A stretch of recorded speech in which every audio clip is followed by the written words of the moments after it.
Sensex 1250 புள்ளிகளுக்கு மேல் வீழ்ச்சியடைந்து வர்த்தகமாகிறது. அண்மை செய்தியாக பார்க்கிறோம். 2025-26 நிதியாண்டின் முதல் வர்த்தக நாளிலேயே இந்திய பங்குச்சந்தைகள் கடும் வீழ்ச்சியை சந்தித்திருக்கின்றன. மும்பை பங்குச்சந்தை குறியீட்டு எண்கள் சென்செக்ஸ் 1272 புள்ளிகள் வீழ்ச்சியடைந்து வர்த்தகமாகி வருகிறது. அதேபோல நிப்டி 326 புள்ளிகள் சரிந்து வர்த்தகமாகி வருகிறது.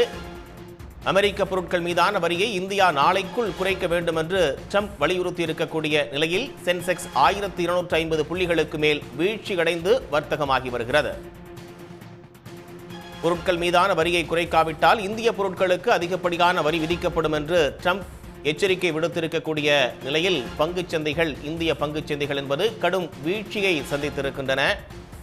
2025-26 நிதியாண்டினுடைய முதல் வர்த்தக நாளிலேயே பங்குகள் வீழ்ச்சியடைந்து தற்போது வர்த்தகமாகி வருகிறது. அண்மை செய்தியாக பார்க்கிறோம். நிப்டி 326 புள்ளிகள் சரிந்து 23,193 புள்ளிகளில் வர்த்தகமாகி வருகிறது.